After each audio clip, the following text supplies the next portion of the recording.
Em Hong Kong, mais de 6 milhões e meio de pessoas seguem sua vida diária normalmente. Mas ninguém está seguro, pois uma doença possivelmente letal está se espalhando pela população humana das principais cidades do mundo. Será que mesmo com o aumento do número de mortes, os investigadores poderão evitar que um vírus misterioso se torne uma pandemia global?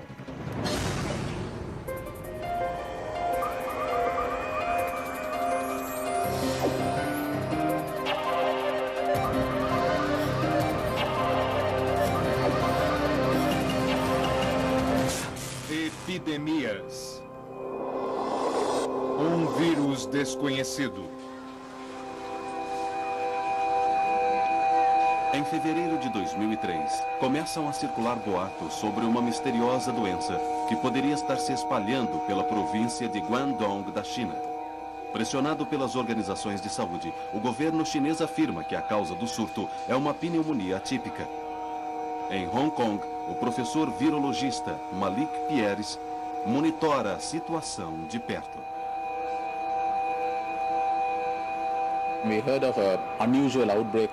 Ficamos sabendo de um surto em Guangdong, que é a província adjacente a Hong Kong. E o estranho nisso foi que havia focos de pneumonia. Focos dentro das famílias, focos nos hospitais, o que normalmente não ocorre no caso de pneumonia. E é claro, antes disso, já havíamos trabalhado com a gripe aviária, o vírus H5N1. Uma das coisas que nos intrigou foi se isso poderia ser uma H5N1 pandêmica. Mas os médicos descartaram a gripe aviária. Este vírus nunca tinha sido visto e as autoridades sanitárias na China não conseguiram reconhecer a nova ameaça. Uma das coisas que tínhamos em Hong Kong era uma pesquisa avançada para a pneumonia, porque todos estávamos cientes de que qualquer problema em Guangdong poderia mais cedo ou mais tarde acabar em Hong Kong. Contudo, em menos de um mês, os estranhos sintomas desse tipo de pneumonia foram reportados nos hospitais de Hong Kong. Ninguém sabe como nem por que o vírus ocorreu. Mas à medida que a doença misteriosa se espalha pela cidade, a suspeita cai nos mercados de carne da China. Os animais são criados juntos, criados no mesmo lugar. Eles são levados para serem vendidos em outros lugares, às vezes centenas, milhares de quilômetros de distância. Há milhares, milhões de humanos interagindo com esses animais. Portanto, a oportunidade de um vírus nesses animais passar para humanos é muito grande.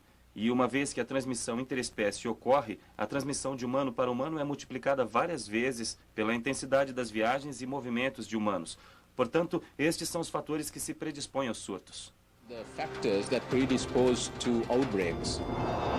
Enquanto Hong Kong tenta conter esta nova doença, os sintomas da mesma doença aparecem no Vietnã e em Singapura. Quando as notícias do surto chegam ao Canadá, o microbiologista Dr. Donald Law recebe um perturbador e-mail de um colega que trabalha no hospital Scarborough Grace, em Toronto. Lembro muito bem. Estava escrito em letras grandes. Temos um problema aqui. Achamos que é a nova doença. Essas pessoas devem ter uma conexão. Algumas delas acabaram de voltar de Hong Kong. Então, eu fui ao hospital e aquele foi o início do fim para nós. Tudo começou a se desenrolar a partir dali. A confirmação do vírus em Toronto é a prova de que a doença não identificada está se espalhando mais depressa e mais além do que se havia pensado. No dia 15 de março, a Organização Mundial de Saúde decide emitir um alerta global.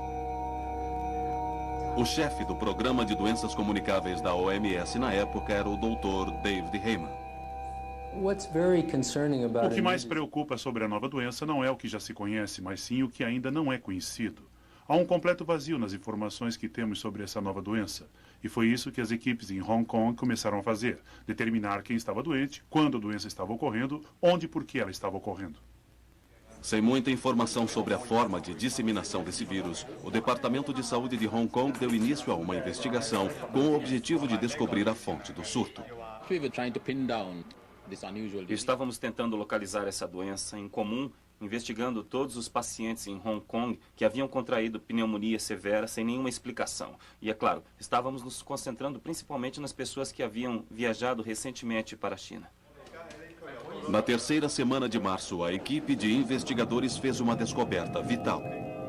Refazendo os movimentos dos primeiros pacientes que foram diagnosticados com a nova doença, a equipe em Hong Kong foi capaz de ligá-los a um homem que tinha viajado para a cidade há quase um mês.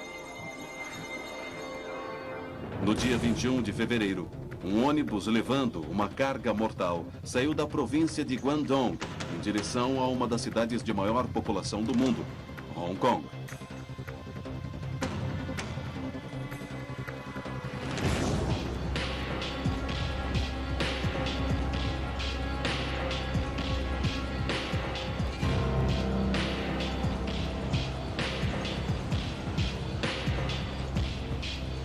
Na mesma sexta à tarde, um rapaz de 26 anos, residente em Hong Kong, sai para se encontrar com um amigo que está hospedado no 9º andar do Hotel Metrópole na cidade. Este popular hotel é também o destino do professor Dr. Liu Jianlu, de 64 anos, que acaba de chegar de Guangdong.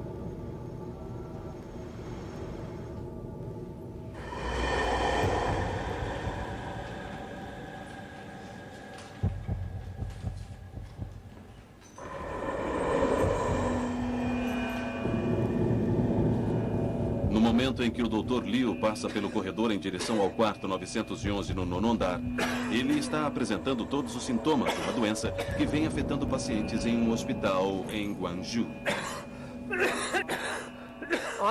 No dia 21 de fevereiro, o professor que havia cuidado de pacientes com essa nova doença em Guangzhou iria a um casamento em Kowloon naquele final de semana. Na verdade, ele já não estava se sentindo bem, mas ainda assim ele decidiu ir. Então ele fez seu check-in no Hotel Metrópole na sexta-noite, dia 21. Na verdade, ele ficou no quarto 911. Ele não estava bem e vomitou no corredor. Limpou a bagunça que fez, mas por incrível que pareça, 2 meses depois, eles ainda conseguiam isolar o vírus RNA do carpete. Os especialistas indagam como o vírus pode ter se espalhado aquela noite.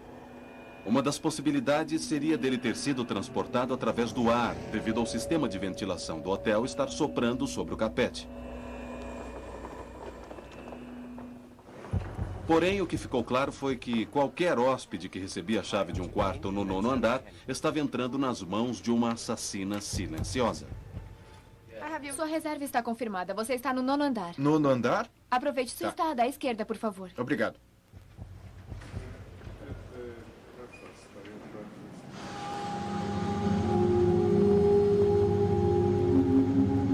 Dentro do quarto 911 do Hotel Metrópole, a doença do Dr. Liu piora. A temperatura do corpo dele aumenta. Seus músculos doem e sua respiração fica difícil.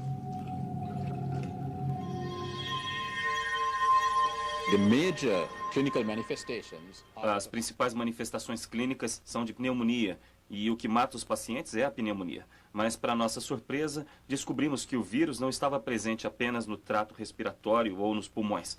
Ele também estava presente nas fezes e na urina. Então, isso estava sugerindo que essa doença invadia o corpo todo. O Dr. Liu já apresentava com uma dosagem altamente perigosa do vírus, que apareceu tanto em seu vômito quanto no vapor de sua tosse. Ele se tornara um super disseminador, um portador altamente infeccioso da doença mortal. O vírus se espalha em humanos da seguinte maneira.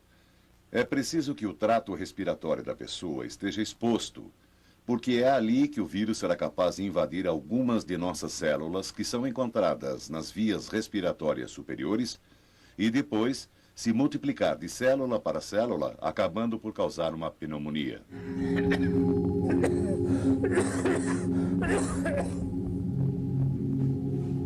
Enquanto o Dr. Liu resiste a uma noite desconfortável em seu quarto, o vírus já deixou o hotel. O jovem morador de Hong Kong volta para casa passando por ruas lotadas, sem saber que sua breve visita a um amigo no Hotel Metrópole deixaria a cidade em meio ao caos.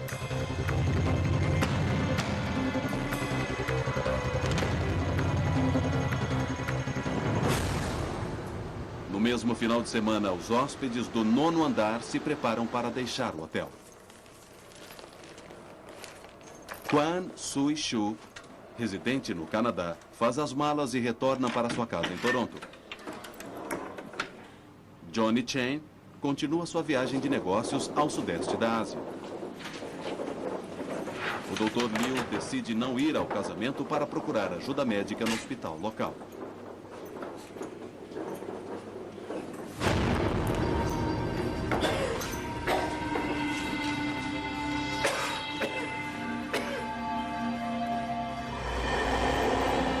Nenhum dos hóspedes, à medida que retomam seu ritmo de viagens, está ciente do perigo que agora representa. Johnny Chen, em breve, desencadeará a morte de 5 pessoas no Vietnã. Em seu retorno a Toronto, Kwan Sui-Shu dará início a uma série de eventos que resultarão em 251 casos da doença, 38 fatais. A comissária Esther Mock, natural de Singapura, também está voltando para casa. Ela acabaria se tornando a primeira paciente em Singapura a ser diagnosticada com o vírus. O surgimento de novas doenças infecciosas em um país é uma ameaça para o resto do mundo.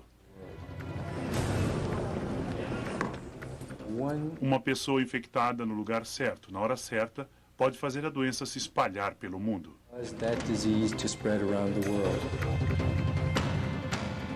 À medida que milhões de pessoas fazem viagens internacionais todos os dias, a ameaça de um surto global vai ficando cada vez maior.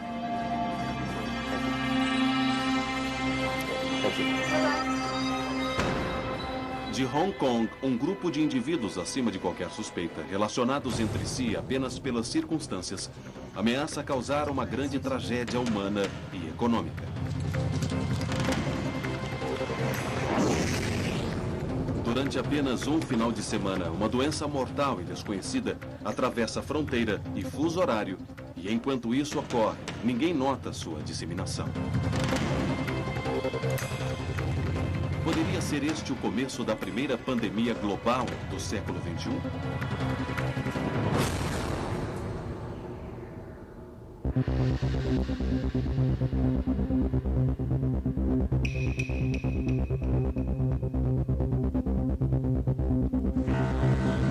No hospital Kwong Wah, em Hong Kong, um paciente faz uma terrível revelação.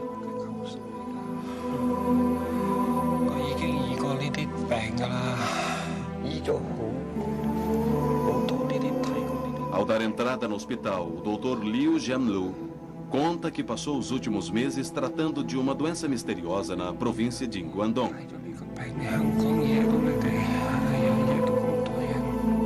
O médico agora percebe que ele também se tornara uma vítima da mesma doença. Mas sua confissão aos médicos chegou tarde demais.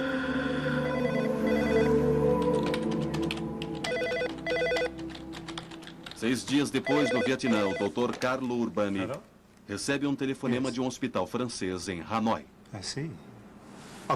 Ok? Sim, terminarei em algumas horas. Sim, tchau. Nos últimos 2 anos, o médico italiano havia trabalhado para a Organização Mundial da Saúde no Vietnã, tratando doenças infecciosas. Nesse dia em particular, pediram-lhe que ele fosse ver um paciente que havia dado entrada no hospital 2 dias antes com sintomas de pneumonia.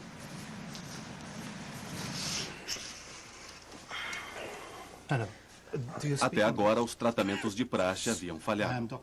Sou o Dr. Carlo Urbani e farei algumas perguntas. O paciente era Johnny Chen.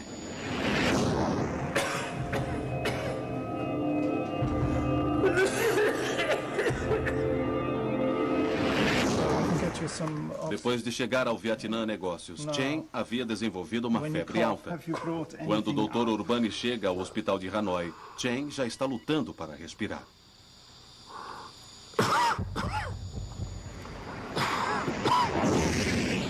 O vírus causa uma grave pneumonia. Os pulmões do rapaz estão cheios de fluido e muco. Estão trabalhando abaixo dos níveis normais. O corpo de Chen pede mais oxigênio, mas ele não consegue fornecer. A pneumonia é incomum em adultos saudáveis. E geralmente os mais velhos e crianças que correm um risco mais alto. Juliana, esposa do Dr. Urbani, que o acompanhou ao Vietnã, lembra das preocupações do marido. E quindi lui da lì, quando appena Carlo è andato, a me mi ha detto, quando è ritornato a casa, dice... Quando chegou em casa, ele me disse que achava que a situação era muito grave. Ele disse que não se tratava apenas de um paciente com febre. Não era apenas uma gripe. Era algo muito mais sério. Ma di qualcosa di più grave. Ok. O Dr. Urbani cresceu na região de Lamarque, na Itália, em uma pequena cidade chamada Castelpiano, onde a esposa dele vive hoje com os 3 filhos do casal. Carlo era un uomo che non si tirava mai indietro, lui era sempre molto disponibile, soprattutto quando si trattava di... Carlo era um homem que nunca ficou se esquivando. Ele sempre estava pronto para ajudar, principalmente se fosse o caso de pessoas que não estavam bem ou que estivessem com algum tipo de dificuldade. Ele era um médico maravilhoso e sabia como intervir e tratar doenças infecciosas. Come intervenire in quella determinata malattia. Enquanto a situação em Hanoi se torna mais crítica a cada hora, a 10 quilômetros de distância, em Toronto, Quan Sui-Shu, que chegara recentemente de sua viagem em Hong Kong, vai até o hospital local acompanhada pelo filho, Se Shi Kwai. Ela está com febre e tosse seca.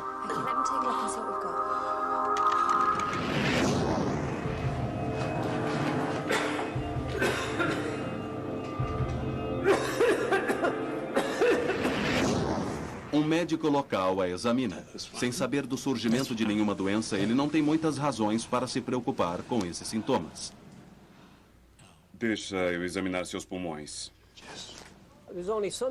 Há tantas maneiras pelas quais seu corpo pode manifestar uma infecção nos pulmões. Uma dessas maneiras é a febre, dores musculares e outras dores, desenvolvimento de tosse e, em seguida, falta de ar. E isso descreve muitas doenças. Não havia nada que realmente se destacasse para dizer que aquela era apenas mais uma forma de pneumonia. O médico prescreve à senhora de 78 anos alguns antibióticos e a manda para casa. Foi isso que aconteceu em Toronto. A volta de uma pessoa à cidade no dia 23 de fevereiro acabou resultando em 2 ondas de surtos.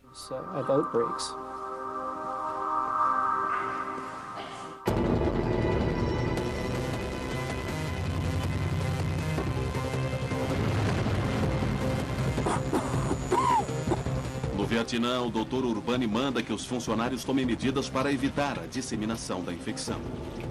Como não sabe a causa da doença de Johnny Chen, ele não quer se arriscar.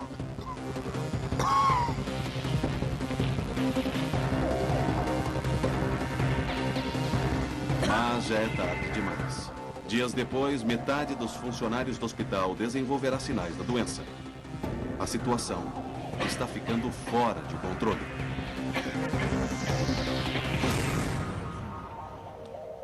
Eu, sinceramente... Quando tudo estava acontecendo, eu disse ao Carlo, olha, nós temos 3 filhos e essa é uma situação muito séria para enfrentarmos. É realmente perigoso. Nós temos que fazer alguma coisa. Ele me disse para ficar calma e que não havia problema até o momento. Ele disse, eu passei muitos anos trabalhando com doenças infecciosas. Sei o que estou fazendo e que precauções devo tomar. Vamos esperar e ver o que acontece. Per adesso aspettiamo, poi vediamo. O pulmão esquerdo está muito congestionado. Parece pneumonia, mas o paciente não está liberando nenhum muco. É algo bem comum. À medida que o Dr. Urbani ia relatando suas descobertas, espalhou-se rapidamente a notícia de que uma doença nova e possivelmente letal estava solta. Na época, o Dr. Scott Dowell era o chefe do Centro de Controle de Doenças em Bangkok. Suas descrições iniciais em Hanoi foram a primeira descrição clara dos focos da doença. E pelo fato de serem tão precisas e tão detalhadas, elas rapidamente permitiram que as pessoas do mundo todo percebessem que aquele não era um foco normal de pneumonia. que era algo muito incomum. A pneumonia era uma das maiores assassinas em todo o mundo, mas ela afeta os muito jovens e os muito idosos. Portanto, quando ficamos sabendo que as pessoas saudáveis, médicos e enfermeiras estavam adoecendo, soubemos que havia algo em comum naquele surto e ficamos alarmados. We were alarmed.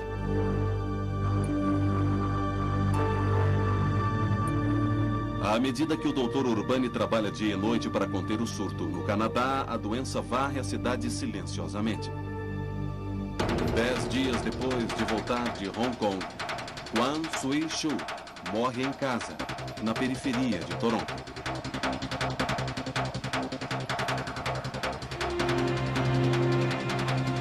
Os médicos acham que a provável causa da morte foi um ataque do coração. Depois de maiores investigações, o Dr. Donald Law junta uma série de eventos que fizeram de Kwan Sui-Shu se tornar a primeira superdisseminadora de Toronto. O filho dela estava vivendo com ela. Começou a desenvolver os sintomas de infecção no trato respiratório e a família dele o convenceu de que ele deveria ir ao departamento de emergências na noite de 7 de março. Então ele foi ao pronto-socorro de Scarborough Grace e deu entrada na área de emergência. Eles perceberam que ele estava muito doente e precisava de um leito no hospital, pois ali era o pronto-socorro, o setor de emergência. Ele veio até aqui, passou por uma consulta e viram que ele tinha uma séria pneumonia. Então o puseram em observação. E foi onde ele ficou aquela noite cerca de 14 horas. 14 hours. Antes de qualquer pessoa no hospital Scarborough Grace saber com o que estava lidando, durante o curso de apenas uma noite, Tse Shi-Kwai, o filho de Sui-Shu, infectou 5 enfermeiras, um médico e 2 pacientes. Eles, por sua vez, espalharam o vírus para outras 37 pessoas. O surto estava ganhando velocidade. Do outro lado do mundo, em Hanoi, os funcionários e pacientes do centro de saúde continuam a desenvolver os sintomas da doença. Quanto ao paciente original, Johnny Chang, o vírus já tinha ido longe demais. Depois de perceber que o tratamento falhara, a família pede que ele seja mandado de volta para Hong Kong. Ele nunca se recuperaria. Como não consegue conter o surto inicial, o Dr. Urbani sente que não tem escolha a não ser persuadir as autoridades do Vietnã a exigir um sistema de quarentena no hospital.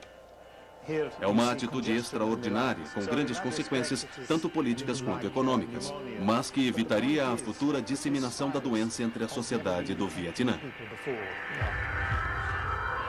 Urbani é o primeiro médico a alertar o mundo para a ameaça de uma nova doença em Hanoi, mas outras cidades não reagiram tão depressa.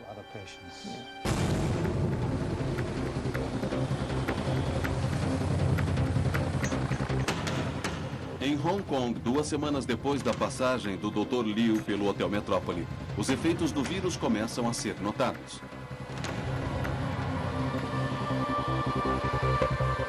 No Hospital Príncipe de Gales, um surto de uma doença parecida com pneumonia afeta funcionários e pacientes na ala 8A. 6 dias antes, um morador local de 26 anos havia dado entrada na ala com falência respiratória.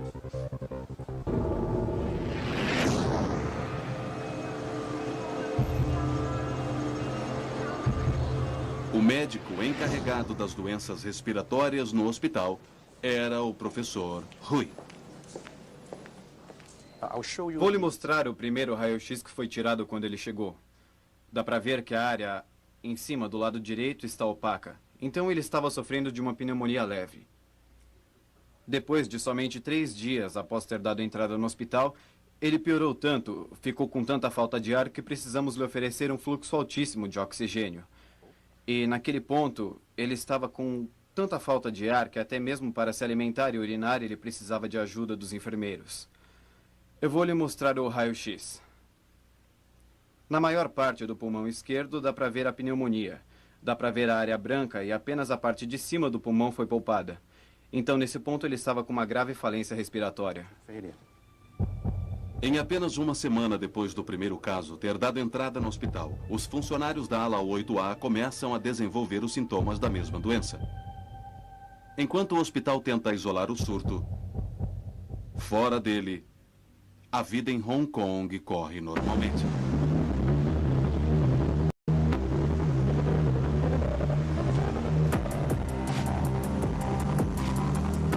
Ninguém sabe até onde o vírus se espalhou e os moradores continuam sua vida normal. Poucos sabem que sua maior ameaça se tornou cada um deles.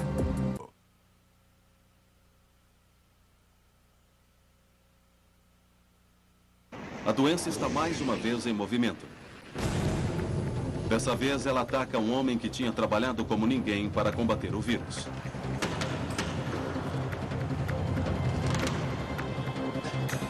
Em um voo rumo a uma conferência na Tailândia, o Dr. Carlo Urbani havia desenvolvido uma febre.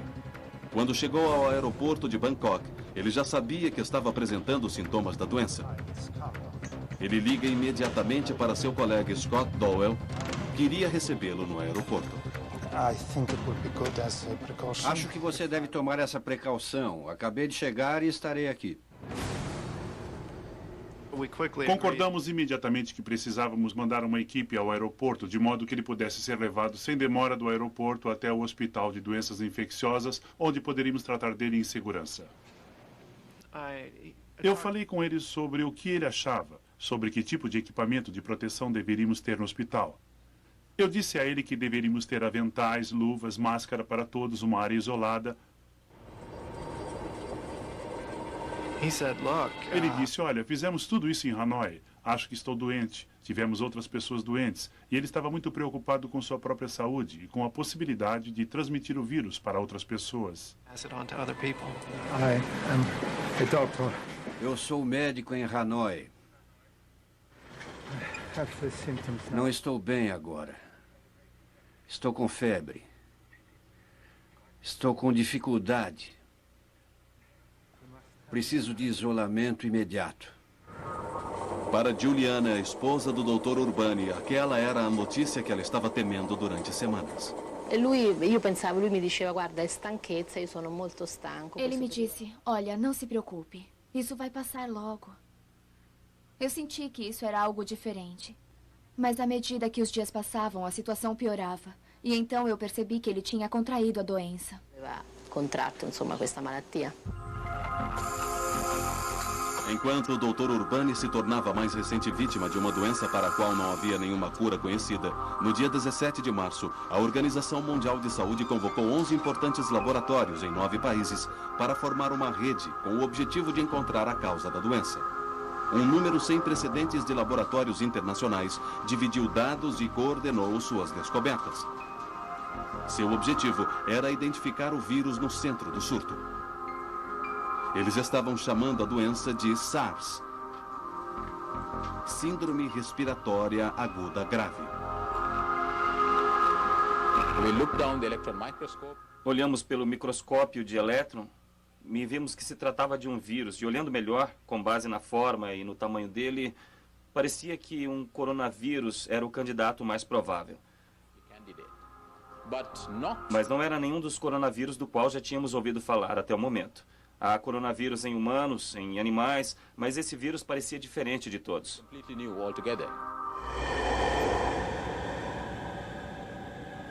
O coronavírus, que recebeu este nome por causa de uma coroa de proteínas em sua superfície, invade as células saudáveis dentro do trato respiratório, onde pode se reproduzir. É um culpado surpreendente para muitas pessoas da comunidade científica. O coronavírus causa um resfriado comum, mas este estava destruindo vidas.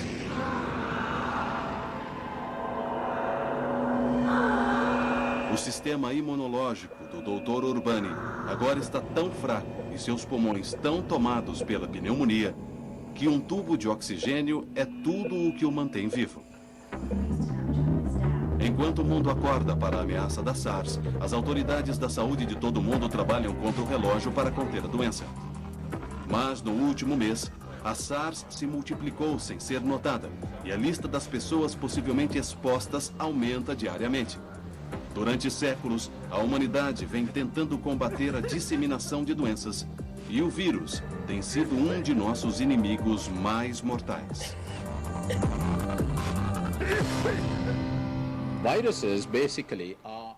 Os vírus são basicamente algumas das formas de vida mais simples.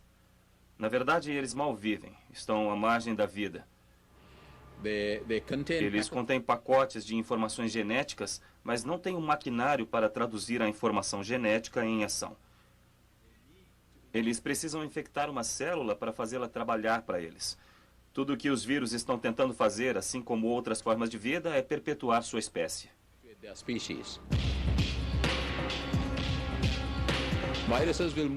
Os vírus se moverão para qualquer lugar onde eles virem oportunidades. É apenas a força da evolução, a força cega da evolução, que os leva a explorar quaisquer nichos que estejam abertos. Mas, infelizmente, nesse mundo, estamos abrindo nichos enormes para os vírus e outras bactérias explorarem em termos de criações de animais, em termos de interações com outros animais, em termos de movimentação de humanos. Então, nesse mundo global em que estamos vivendo, os micróbios estão tendo oportunidades globais.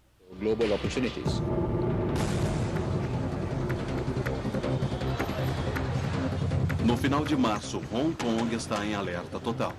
Com o aumento de número de casos, os turistas são aconselhados a ficarem longe. À medida que o vírus começa a matar em laboratórios em todo o mundo, os cientistas voltam sua atenção para encontrar a cura para essa doença. Mas o progresso é lento. É extremamente difícil lidar com uma doença desconhecida porque você não sabe todas as respostas. Mas ainda assim, precisa se comunicar com o público e manter a confiança deles de que você está fazendo algo que no fim será de grande benefício. Para os que viviam em Hong Kong na época, a incerteza das autoridades de saúde criou um clima de medo, como a moradora Christine Law lembra bem. Em primeiro lugar, foi o desconhecido, o medo do desconhecido. E precisávamos juntar os pedacinhos do quebra-cabeça para contar a história. Portanto, houve esse período inicial de desespero e medo. Houve também, eu acho, entre as autoridades, houve uma negação dos fatos a um certo estágio, querendo dizer, não se preocupem, estamos aqui, sabemos o que estamos fazendo. Com informações sólidas sobre a natureza da doença, os moradores tentaram se proteger.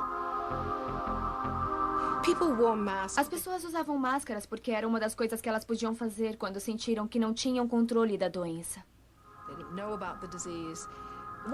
O que você pode fazer como indivíduo? Na verdade, o que você pode fazer quando o governo e os especialistas estão lhe dizendo que eles não sabem que doença é essa?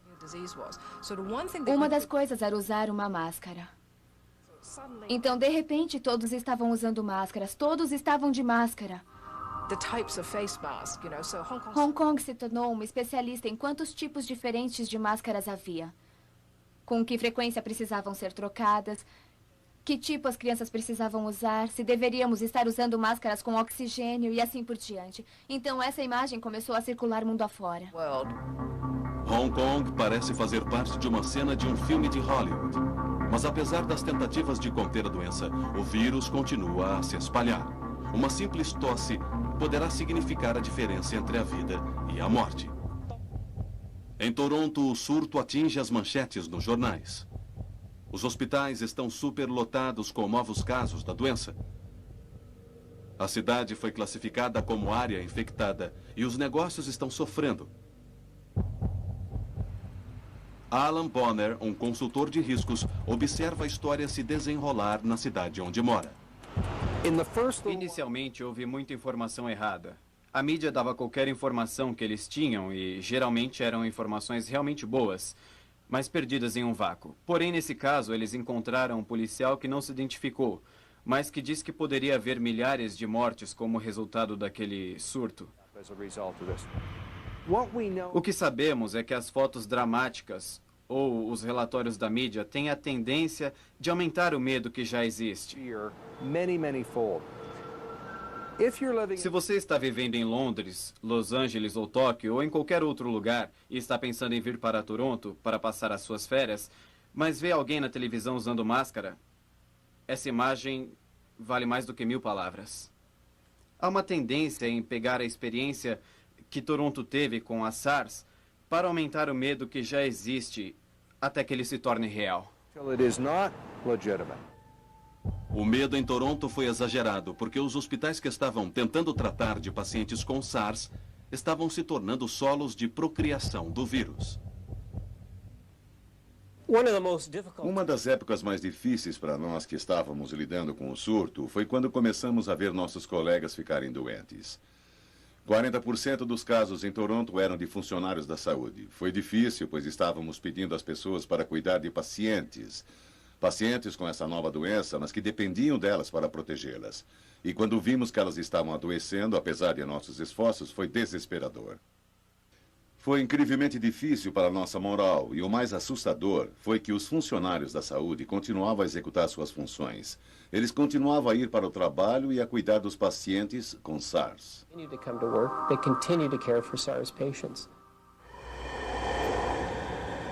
Em Hong Kong, a agitação da vida na cidade quase parou, pois as pessoas estavam se afastando das áreas públicas. Mas mesmo em casa, ninguém estava seguro, pois Hong Kong apresentou um surto em um dos maiores bairros residenciais da cidade. Wilson Yip é presidente da Associação de Moradores em Amoy Gardens e lembra do dia em que sua casa se tornou o foco do surto em Hong Kong. Me lembro bem que no dia 26 de março de 2003, o governo me ligou dizendo que 7 pessoas do meu bairro haviam sido hospitalizadas porque haviam sido infectadas pela SARS. 17 mil pessoas vivem em Amoy Gardens Estate, um complexo composto por 19 quarteirões e 5 mil flats. Um surto num lugar com tanta gente poderia ser catastrófico.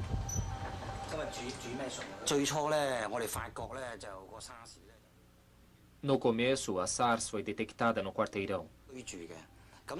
E gradativamente o surto de SARS começou a se espalhar pelo complexo.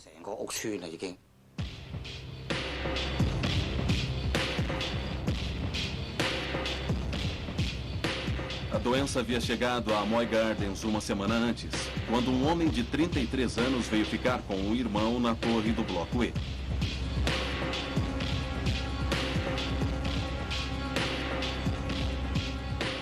O homem estava sofrendo de uma doença renal crônica e tinha sido tratado no Hospital Príncipe de Gales. Mas, nesse dia particular, ele estava se sentindo mal por uma razão diferente. Enquanto esteve no hospital, ele contraiu o vírus da SARS.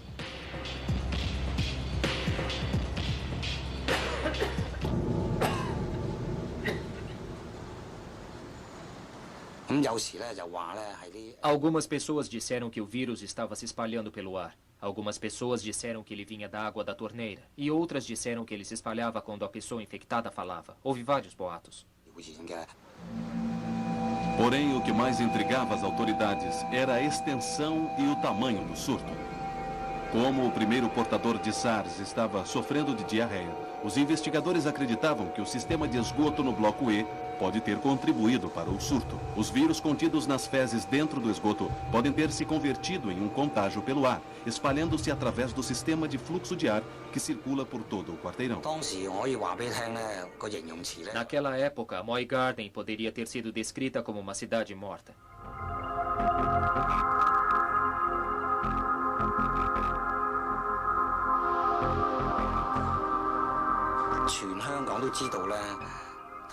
Em toda Hong Kong ficou-se sabendo que Amoy Gardens era a área de maior tragédia. Eu pedi veementemente que o quarteirão fosse isolado, porque eu sabia que a doença não podia ser controlada sem que o quarteirão fosse isolado. Todos sabiam que suas famílias podiam estar infectadas se alguém pegasse SARS. SARS era como uma bomba. E os que estivessem carregando a bomba teriam que ser proibidos de permanecer na comunidade. A última semana de março de 2003 provou ser a mais negra de todo o surto. Enquanto os novos canais mostravam imagens de Amoy Gardens em todo o mundo em Bangkok, o Dr. Carlo Urbani lutava pela vida. Isolando-se, ele poupou a vida de sua família e de outros funcionários da saúde. Mas, após 18 dias doente e depois de ter recebido a visita rápida da sua esposa Juliana, o Dr. Urbani sofre 2 ataques cardíacos fortes. O médico que havia alertado o mundo sobre a nova doença estava se tornando sua mais recente vítima. Quando il giorno che Carlo è stato intubato, eu não voltei ao hospital depois que Carlo sofreu aqueles ataques. Não faria nenhum sentido. Eu queria lembrar dele como o vi pela primeira vez e não com todo aquele equipamento em cima dele. Ele estava em coma e não me veria mesmo. Não seria bom para mim ir lá. Foi melhor para ele e para mim. No dia 29 de março, morria o Dr. Carlo Urbani.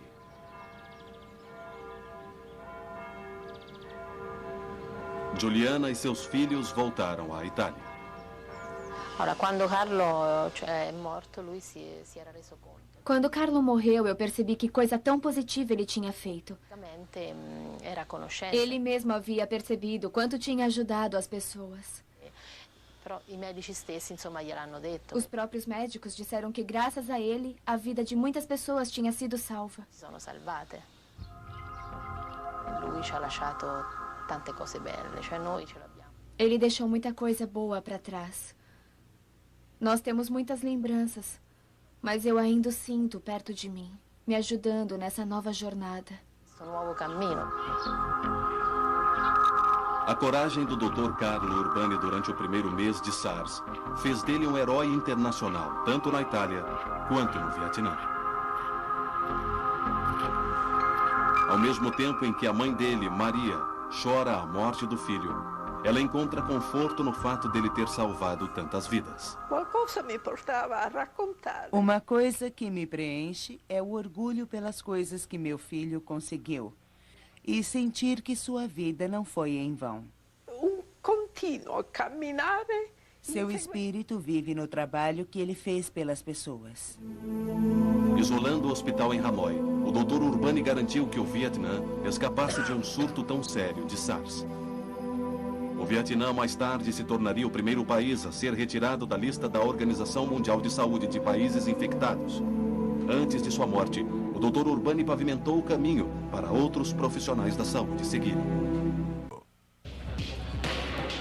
À medida que os departamentos de saúde tentavam encontrar os indivíduos que haviam entrado em contato com pacientes com SARS, começou a aparecer um quadro mais claro de como acontecia a disseminação do vírus.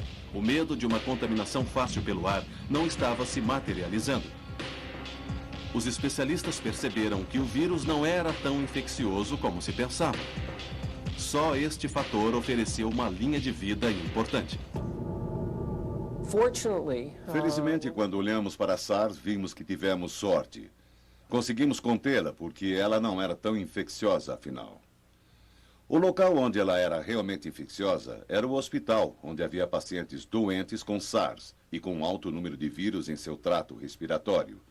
E, como resultado disso, a transmissão ocorria em profissionais da saúde, nos membros das famílias deles. As investigações foram mostrando aos cientistas que a maioria dos pacientes ficava com uma dosagem perigosamente alta do vírus 10 dias apenas após serem infectados. Isso era incomum, mas foi muita sorte porque nos permitiu deter a transmissão de SARS. Se você consegue identificar pacientes mais cedo, levá-los ao hospital, você consegue interromper a transmissão na comunidade.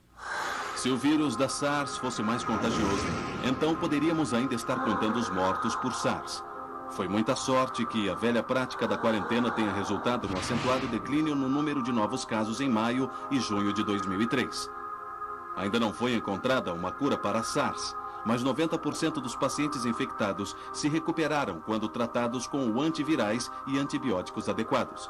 Enquanto as autoridades sanitárias respiram aliviadas, para pessoas como Bill Law, que sofre de SARS, o surto deixou uma última impressão.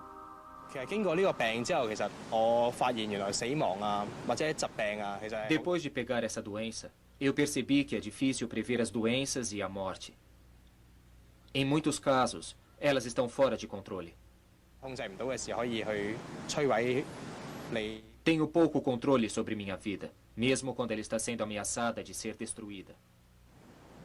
Percebi que devo viver feliz, Não importa o que aconteça. E devo aproveitar cada momento da minha vida.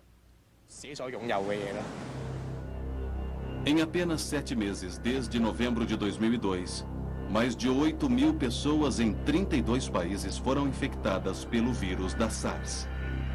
Quase 800 morreram da doença.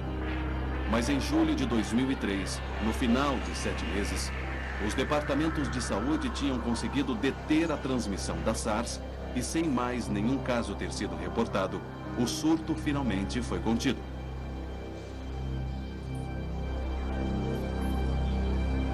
A transmissão de um coronavírus microscópico havia causado mortes em uma escala global. Hoje, os únicos traços do vírus estão trancados em laboratórios. Mas para as cidades no centro do surto, o custo da SARS foi imenso. Hoje alguém espirra em Hong Kong e, de repente, as pessoas que trabalham em restaurantes estão colhendo partículas em Toronto. Conferências em Toronto são canceladas. Alguém pega uma doença na África, depois pega um avião e chega em Nova York, bem depressa. Um dos problemas pelo qual pagamos na vida moderna com o transporte moderno é que não há lugar seguro. Não há onde se esconder. Não tem como mesmo. O risco de uma pandemia significativa ocorrer com consequências de uma disseminação mundial e infecções de grandes porcentagens é real. Calcula-se que haverá um surto mundial de influenza e que isso ocorrerá num período de 6 meses ou menos e que este surto irá afetar de 20% a 30% da população mundial e que haverá uma taxa significativa de mortes associada a este surto. A SARS não foi a maior epidemia global que todos temiam, mas as lições dos acontecimentos de 2003 ainda estão sendo aprendidas. Enquanto a sociedade moderna acorda para a ameaça imposta pelas novas doenças, as organizações de saúde em todo o mundo estão se unindo para enfrentar o próximo e talvez bem mais mortal dos surtos.